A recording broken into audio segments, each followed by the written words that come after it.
the small clay-walled house where Daniela and her sister, Ada, lived with their father stood at the edge of the village, surrounded by rows of cassava plants and mango trees. Inside, the walls bore the faint marks of years of laughter, struggle, and togetherness. Their mother had died shortly after Ada's birth, leaving Baba Nico, their father, to raise the girls alone.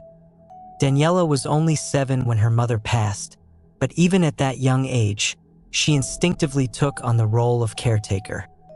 She rocked baby Ada to sleep, fed her mashed plantains, and combed her hair before school. As the years passed, Daniela's nurturing role grew stronger. Now 19, Daniela was a quiet but determined young woman with a deep sense of responsibility. She saw Ada not just as a sister, but as a life she had to protect at all costs. Ada, 3 years younger, was her opposite, lively, curious, and always dreaming of a brighter future beyond the boundaries of their village. Their father, Baba Nico, was their anchor.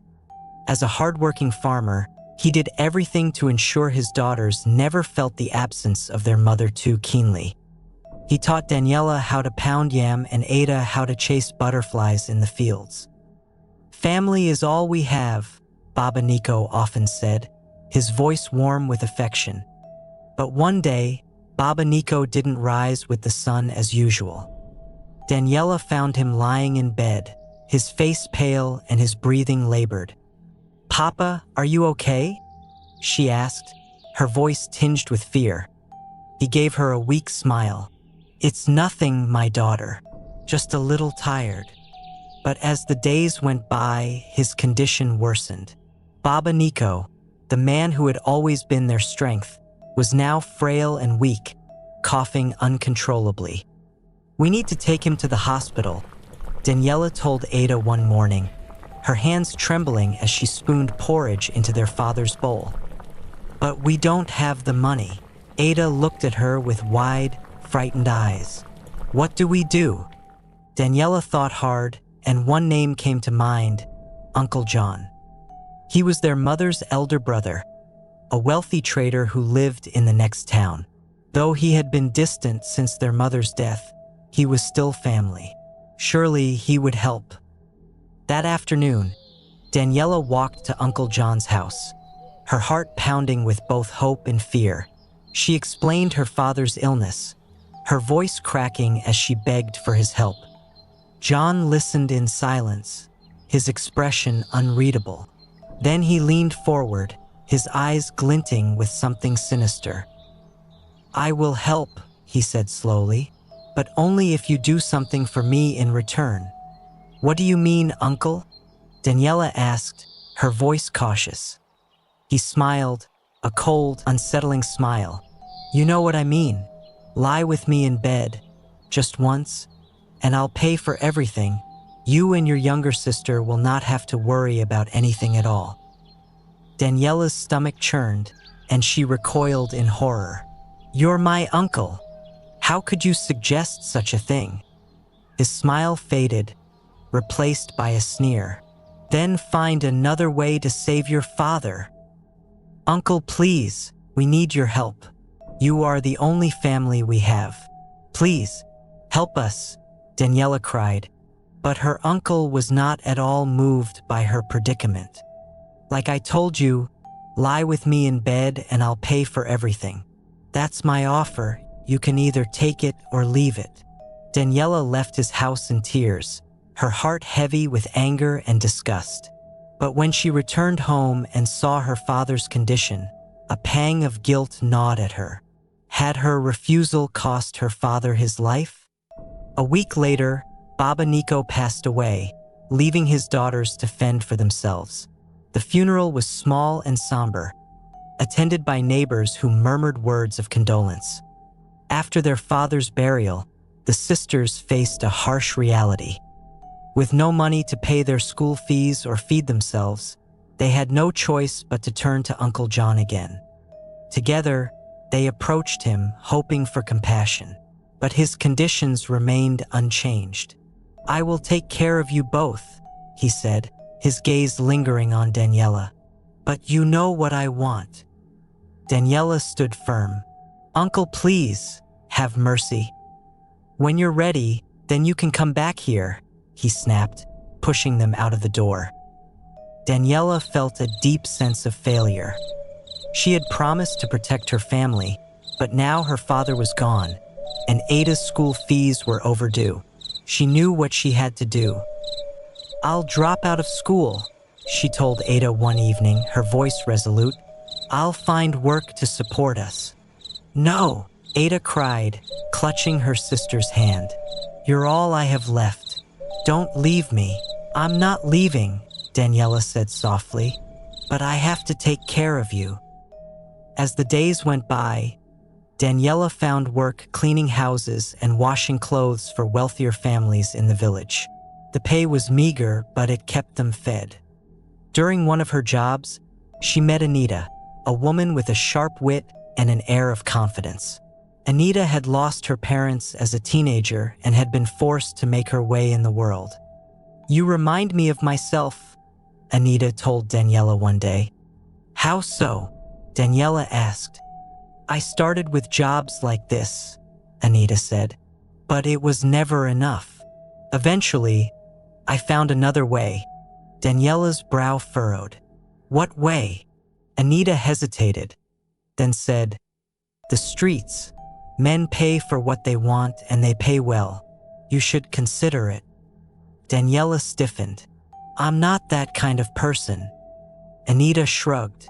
No one is until they have no choice. As the days turned into weeks, Daniela's struggles became almost unbearable. Each passing day brought a new challenge that seemed insurmountable. Ada's school fees were still unpaid, and her younger sister had started avoiding classes out of shame. The landlord, a burly man with a booming voice, knocked on their door almost daily, his tone more threatening each time. If you can't pay, you'll have to leave, he bellowed one morning, his voice echoing through the small compound. This house isn't a charity. Daniela stood by the door, clutching her apron. Please give us more time. I'm doing everything I can.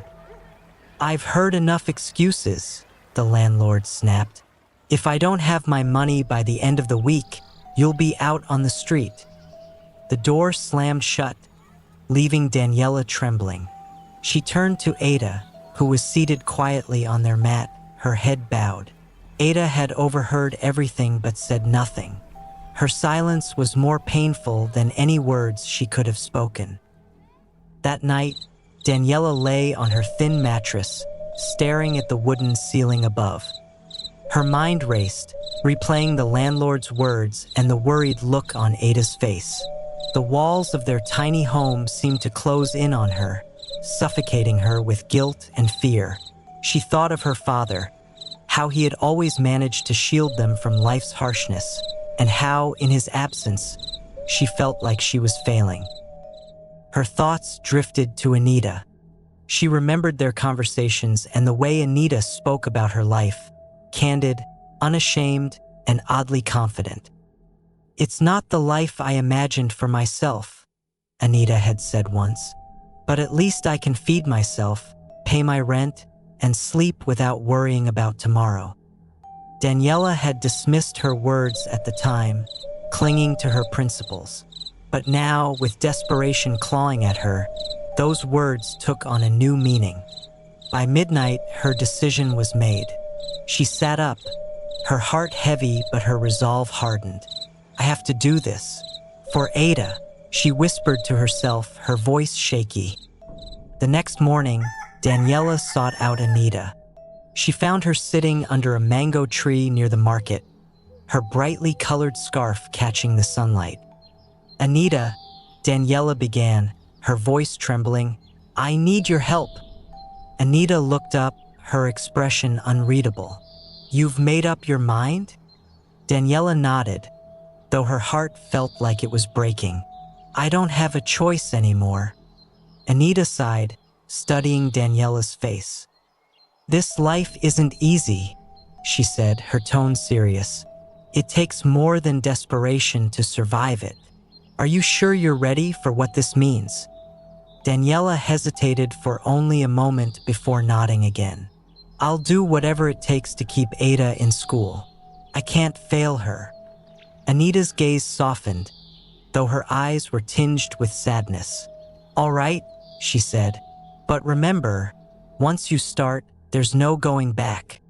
Daniela swallowed hard, steeling herself. She knew she was crossing a line she could never uncross, but her love for Ada outweighed her fear. It had been months since Daniela started working her secret job. She had become adept at hiding her activities, slipping out late at night and returning just before dawn. Ada, however, wasn't blind to the changes. She noticed her sister's tired eyes, the faint smell of perfume mingled with exhaustion, and the whispers of neighbors who stared a little too long when Daniela walked by. One evening, as Daniela returned home, she found Ada sitting on the small wooden bench outside their house, arms crossed and eyes red from tears. The lantern flickered between them, casting long shadows on the clay walls. Daniela, Ada began, her voice trembling. Where do you go at night? Daniela's heart sank. She had dreaded this moment. Ada, it's nothing, just some extra work. Don't lie to me, Ada interrupted, her voice sharp. I see how the neighbors look at you. I hear the things they say. We promise to never keep secrets from each other. The weight of Ada's words crushed Daniela. She sat beside her sister, silent for a moment, then spoke. I didn't want you to know. I wanted to protect you. Protect me from what? Ada's voice was both angry and pleading. With a trembling voice, Daniela confessed. She told Ada about the nights spent on the streets, the men, the shame, and the sacrifices she made to pay for Ada's school fees. Ada's face twisted with a mix of shock, anger, and pain. How could you, after everything Papa taught us? After all we've been through? Daniela's tears fell freely. I didn't have a choice. You're my sister, Ada. I couldn't let you suffer. I can't just stand by and watch your education get ruined because we cannot afford your tuition. Not when I had the chance to help. This is the only way I could make enough money to cater for your tuition and provide a roof over our head. For a long time, neither spoke. The weight of the confession hung heavy in the air. Finally, Ada's anger gave way to sorrow. I hate the work you're doing, she whispered, but I can see why you did it. You did all of this for Daniela. I don't know if I'll ever understand, but I promise I'll study hard. I'll make you proud, and I'll repay you someday. The sisters embraced, their tears soaking into each other's shoulders. For Daniela, it was a moment of both relief and heartbreak. Ada threw herself into her studies with a determination that surprised even Daniela. Her grades soared, and her teachers often praised her as one of the brightest students they'd ever had. Daniela, though exhausted from her double life, felt a glimmer of pride each time Ada showed her a glowing report card. The years passed quickly. Ada graduated from secondary school and earned a scholarship to a university in the city. Daniela worked tirelessly to ensure Ada's transition was smooth, saving every penny she could for her sister's transport, supplies, and living expenses. When Ada graduated with honors years later, Daniela stood at the back of the hall, her heart swelling with pride. She clapped until her palms hurt as Ada walked across the stage to accept her degree. Soon after, Ada met Kelechi, a kind and ambitious man who adored her. They married in a modest ceremony, and Daniela, though staying in the village, celebrated as if it were her own wedding. Ada moved to the city with her husband, and life seemed to be falling perfectly into place. Out of gratitude, Ada built Daniela a small but beautiful house in their village. She sent money regularly, insisting that Daniela live comfortably. Daniela, though touched, preferred a simple life, spending her days tending to her garden and helping neighbors. Months after Ada's wedding, she gave birth to a baby girl. She called Daniela with the exciting news, her voice filled with joy. "Sister, you must come to the city and meet her," Ada said. "She's beautiful, and I want her to know the woman who made all of this possible." Daniela agreed, packing a bag with gifts for the baby and traveling to the city. When she arrived, Ada greeted her warmly, leading her into their spacious home. Daniela marveled at how far her sister had come. "You've done well, Ada," Daniela said, her voice filled with pride. "And it's because of you," Ada replied with a smile. After some time, Ada called the nanny to bring the baby. Daniela's heart raced with excitement as she saw the tiny bundle in the nanny's arms. She reached out, her hands trembling, to hold the child, but Ada stepped forward, her expression suddenly cold. "You can look at her," she said, her voice icy, "but you cannot touch her." Daniela froze. "What do you mean?" Ada avoided her gaze. "A prostitute cannot carry my child."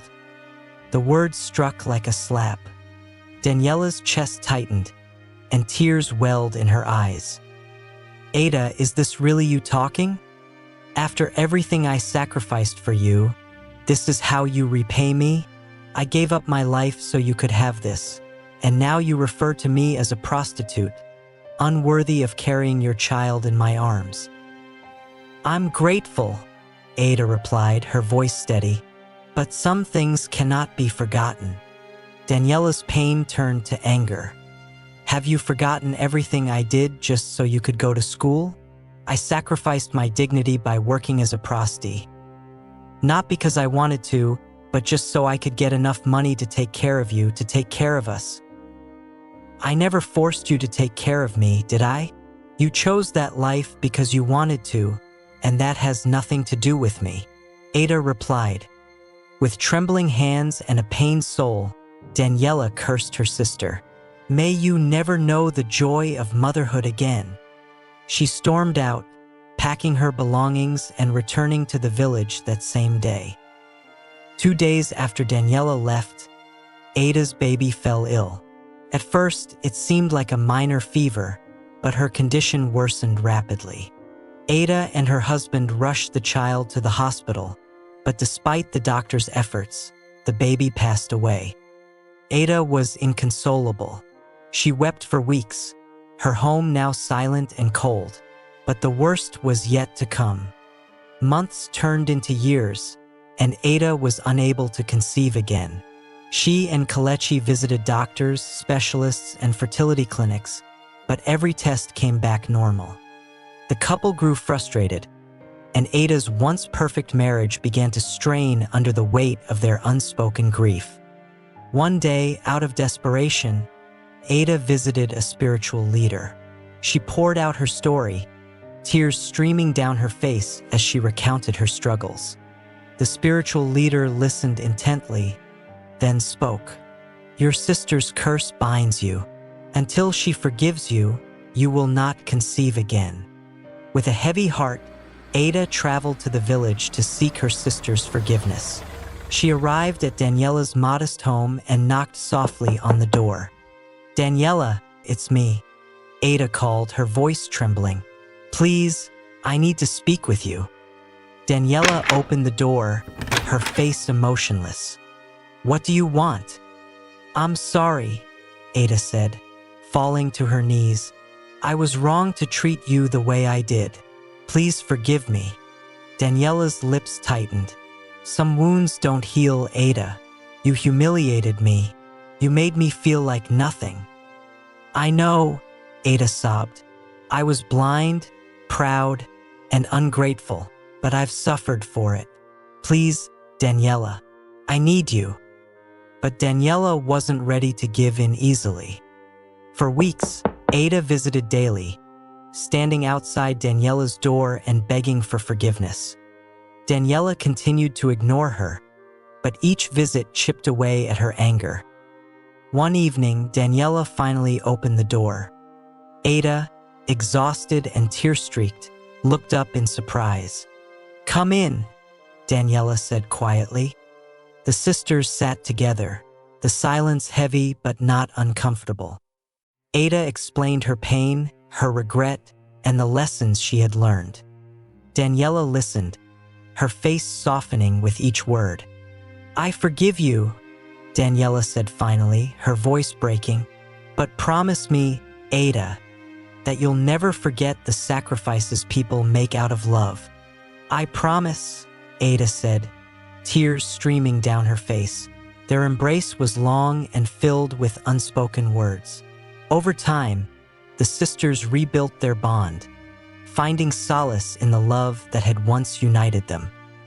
The story of Daniela and Ada reminds us of the complex sacrifices people make out of love and desperation. It highlights the weight of familial responsibility and the lengths individuals will go to ensure the survival and success of their loved ones. The story teaches us that it is important to recognize and honor the sacrifices made by others for our benefit, and that even in the face of betrayal and pain, forgiveness can pave the way for healing and rebuilding relationships. Thanks for watching this video. Don't forget to like, share, and subscribe to the channel for more interesting stories like this. God richly bless you. Catch you in the next video.